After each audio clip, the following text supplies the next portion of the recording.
All right, guys. Craig Groeschel and Dave Ramsey just crushed that interview. I wanted to start out with what Dave said is the foundation for everything.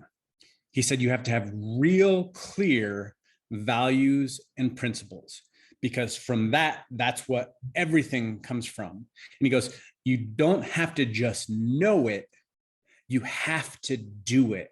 So it's not enough to just have clear values and principles. You have to act upon it. Next thing he talked about was, everyone feeling stuck. When you're feeling stuck, you have to have a little bit of a healthy desperation.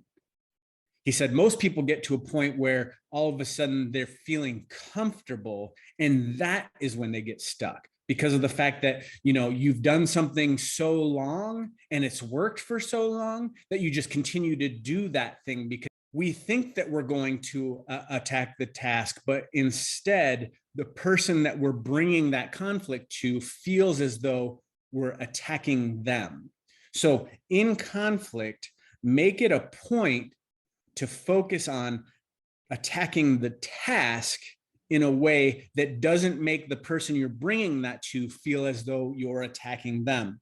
And on the reverse side of that, when somebody's bringing something to you, view it from the fact that they're attacking the task and not attacking you.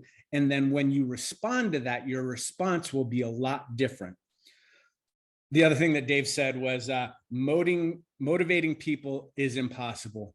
Guys, we know this. We've talked about this all the time. That's like one of the number one questions that comes to Stephanie and I is, how do we motivate our team? How do we motivate people? Guys, it doesn't. You have to find motivated people and then you direct them. Most people say that they're burnout. But what Dave said is they were never on fire in the first place. Most people use the term burnt out instead of being called lazy for not wanting to do the work that it takes to get the things that they want. He said, burnout is more about the wrong meaning in the way that it's applied. He goes, burnout is a lack of meaning behind what you're doing.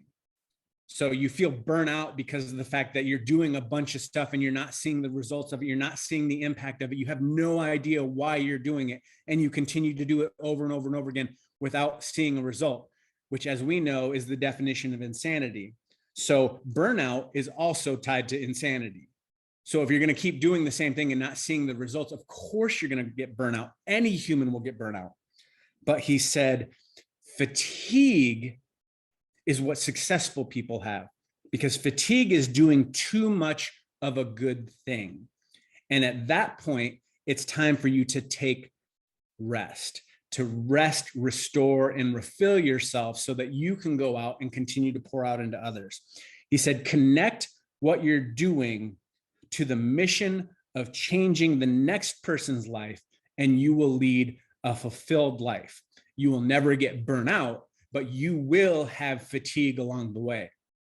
And the reason why is because you're dealing with humans.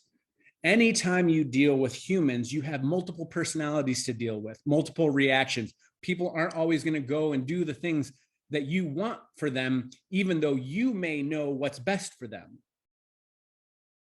So make sure that you're connecting it to helping that next person, and you will never feel burnout. You'll just get fatigued. And a good way to keep fatigue from happening is prioritize your to-do list. One of the things that they found is with most successful people is that they have a prioritized to-do list. They start with 1 and go to 2. If you don't get to number 7 by the end of the day, that's okay, because number 6 becomes number 1 for the following day.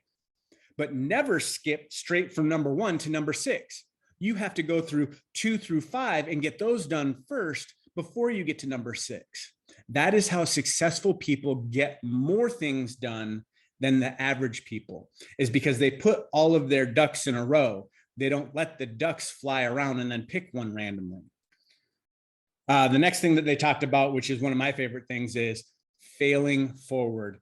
John Maxwell talks about this all the time. You have to fail forward. If you fail backwards, then you didn't learn anything. Failing forward means you're trying and trying and trying and learning from your mistakes. Dave said, success is you standing on a mountain of mistakes instead of underneath the mountain of mistakes. He also said, the thing that successful people do more than the average person is they make aggressive mistakes, not passive mistakes.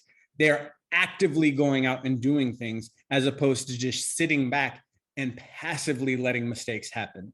You know, when you compile aggressive mistakes, you're failing forward, you're moving forward, you're climbing up that mountain of mistakes because you're going up. Passive mistakes, you're rolling back hill, you're going farther and farther behind because you're not making any ground. So make sure to take aggressive action, and then the mistakes that happen, make sure you learn from. Then they started talking about Dave's new book, The Baby Step Millionaire. Make sure you go out and get that book. Everything that Dave writes is incredible. And we truly, truly, truly want you to make money, but more importantly than just making the money is keeping the money that you have. You know, that's one of the money mindsets that we want you to have. We want you to be help-made millionaires. We want you to go out and help other people become wealthy. And when you do that and you follow his steps, you will have lasting wealth for generations. He said 89% of American millionaires started with nothing and didn't inherit their money. And he did that study because of the fact that he had so many people telling him that, you know, the American dream is dead. You can't make money in America. You can't become millionaire in America without inheriting the money. But when they did the survey and they surveyed thousands upon thousands of American millionaires, what they found out was none of them had inherited money. 89% started with nothing and built their way there. And he said, in finances, boring is good. You know, this is one of the things that I was going to do a live on, and I'll probably get to it next week and do it as well. The easiest way to get to financial success is to practice three things. First, pay God. 2, pay yourself. 3, pay everyone else. That is how you set yourself up for success, because obviously when you pay God, you're giving back to God what's already his, and he's going to bless the remaining of what you have left. Number 2, pay yourself, because of the fact that you need to make sure that you have a storehouse of money for yourself in case anything happens.